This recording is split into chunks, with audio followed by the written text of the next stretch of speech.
Tribunor sekira 40 kakak di Kampung Legok, Muncang, RW 15, Kelurahan Cipaku, Kecamatan Bogor Selatan, Kota Bogor, menjadi saksi bisu pembangunan proyek double track Bogor Sukabumi. Adapun 40 kakak tersebut pun harus rela direlokasi dari rumah yang awalnya berjarak sekira 300 hingga 500 meter dari rumahnya yang saat ini. Apabila dihitung sudah 4 tahun 40 kakak tersebut direlokasi ke kawasan Legok, Muncang, yang juga lokasinya ini berada di antara kuburan Cina. Untuk informasi selengkapnya akan disampaikan langsung oleh rekan wartawan Tribun News Bogor, Rahmat Hidayat. Silakan untuk laporan lengkapnya. Ya baik, Adila dan rekan-rekan Tribuners lainnya dapat kami sampaikan bahwasannya di Kampung Legok Muncang, Kelurahan Cipaku, Kecamatan Bogor Selatan, tinggal 40 kakak atau ratusan jiwa, yang dimana mereka ini merupakan warga relokasi proyek ataupun yang terdampak proyek pembangunan double track stasiun Bogor sampai Sukabumi beberapa waktu tahun yang lalu. Dan mereka sudah tinggal di Kampung Legok Muncang ini sudah 4 tahun yang lalu. Artinya mereka pindah ataupun direlokasi ke kawasan Legok Muncang ini sekitar pada tahun 2020 lalu. Untuk lokasinya sendiri, Kampung Legok Muncang ini berada di tengah-tengah pemukiman ataupun pemukiman padat penduduk warga yang tidak terdampak double track, dan kemudian berada di tengah-tengah pemakaman kuburan Cina. Untuk akses ke sini memang agak tidak terlalu sulit, di mana untuk fasilitas jalannya sendiri sudah memadai. Namun pada hari kemarin kami menemukan beberapa hal yang diceritakan langsung oleh Ketua RT setempat yang mengatakan bahwasanya beberapa masalah sering menghantui warga, di mana mulai dari fasilitas listrik, fasilitas air bersih, sampai ke eh, wilayah tersebut merupakan wilayah rawan longsor. Dan pada hari kemarin pun kepada kami, Ketua RT menceritakan bahwasanya untuk fasilitas listrik sendiri di kawasan Kampung Legok Muncang ini baru ada pada awal tahun ini ataupun awal tahun 2024. Dan untuk air bersih, setiap tahunnya sejak tahun 2020 di kawasan ini selalu mengalami kekeringan jika musim kering terjadi di Kota Bogor. Dan tahun ini saja sudah 6 bulan warga di sini kekurangan air bersih.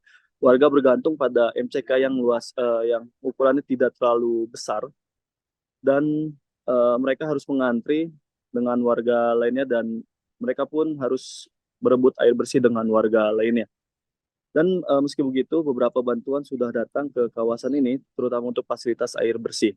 Dan untuk rawan longsor sendiri, warga di sini meminta untuk pemerintah setempat untuk membangun turap di sepanjang kawasan Sungai Cisadane yang panjangnya ini sekitar 300 meter. Hal ini dikatakan pasalnya kawasan ini merupakan rawan longsor, dan warga pun kerap kali tidak tertidur nyenyak ketika musim hujan tiba. Mereka dihantui longsor setiap harinya akibat tidak ada turap yang dibangun oleh pemerintah setempat.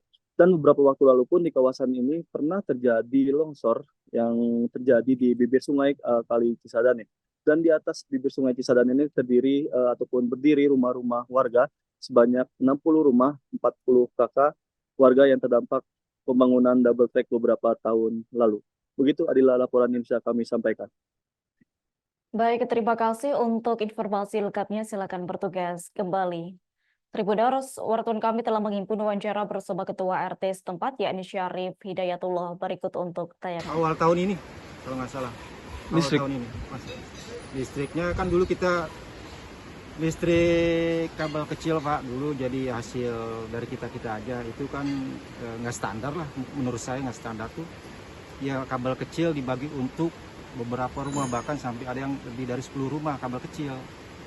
Kita bikin pengajuan, alhamdulillah tiangnya masuk, dibantu sama pemerintah, terus kabelnya diganti sama yang besar. Nggak kejadian dulu waktu masih kabel kecil, kejadian mau kebakar rumah. Iya. Gelap-gelapan dong? Gelap. Tapi istilahnya nggak sampai terbakar lah gitu. Oke. Ketahuan lah gitu. Kalau jalan MCB-nya kita turunin. Kalau jalan tahun kapan? Jalan ada yang tahun 2023, ada yang 2000, ini tahun 2021-an masuk. Emang bertahap, nggak langsung semuanya dibikin jalan. Saya kurang lebih dapat 24 Pak. 24 apa? 24 juta. 24 juta.